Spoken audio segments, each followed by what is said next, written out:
හරි අපි දැන් මේ විදිහට බාත්රූම් එකේ යටට ටයිල් ගහ ගන්න යන්නේ මේ විදිහට මේකේ පොළවට කොන්ක්‍රීට් දාලා ඒක උඩින් බදාම කපලා තියෙන ලෙවල් එකට අතෙන් තමයි වතුර බහින්නේ මෙහි උඩහා ඉඳලා අතෙන්ද වතුර බහින්න එහි පාත තියලා තමයි ලෙවල් කරලා තියෙන්නේ මෙහෙත් එහෙමයි මේ පැත්තේ ඉඳලා මෙතෙන්ද වතුර බහින විදිහට ලෙවල් කරලා තියෙන්නේ මෙතන තමයි ගලිය එන්නේ හරි අපි දැන් බලමු කොහොමද මේ ටයිල් ගහගන්නේ කියලා අපි ඉස්සරෝම ගහන ටයිල් ටික අරගෙන ඉවර වෙලා මේ විදිහට මේ බිත්තියට හේතු වෙන විදිහට මේ විදිහට තියාගෙන තියෙනවා ඊට පස්සේ මේ පැත්තෙන් ඒ විදිහටම තියාගෙන තියෙනවා මෙන්න මේ විදිහට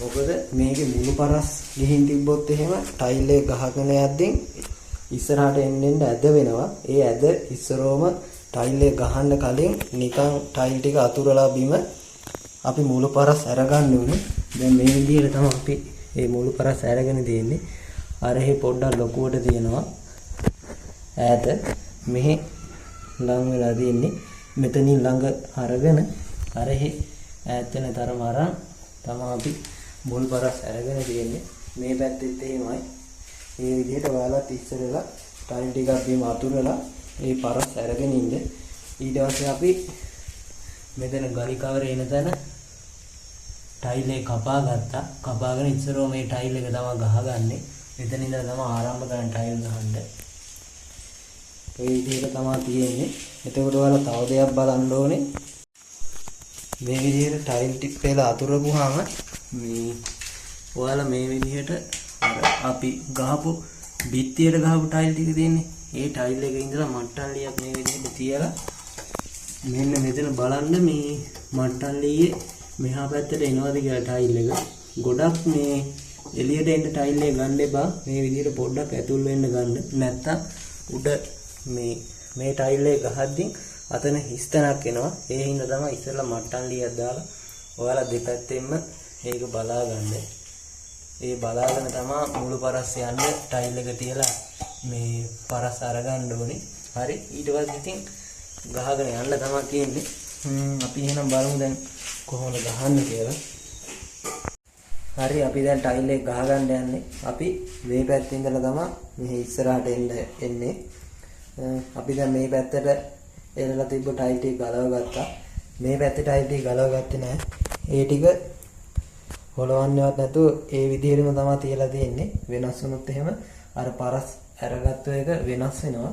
මේ ටයිල් එක මෙහෙම තියද්දී තමයි අතන මෙතන ටයිල් එක ගහලා මේ පැත්තට ගහගෙන යන්නේ පරස් අරගත්ත විදිහට. ඔයාලට තේරෙන්නේ නැත්නම් මේ ගහද්දී මම පෙන්නන්නම් ඒකට තේරෙයි.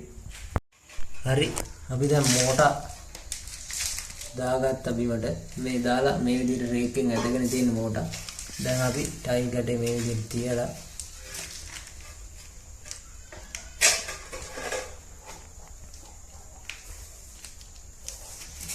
අර වෙනදා පොළවේ ටයිල් ගහනවා වගේම තමයි මේකෙත් වෙනසක් නැහැ. මේ විදිහට ගහන්න තියෙන්නේ. අපි මේ මෝටා දාලා ගහන නිසා මේ එකපාර ටයිල් ගැට දෙක තුනක් ගහ ගන්න පුළුවන්.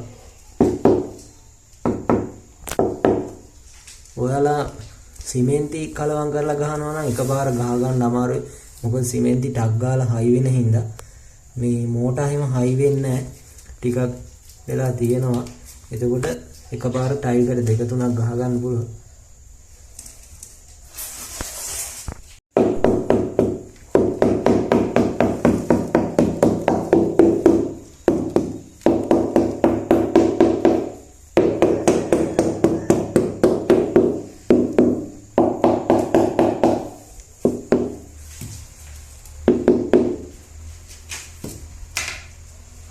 හරි මේ විදිහට තමයි ඉතින් දිගටම ගහගෙන යන්න තියෙන ටයිල් ටික.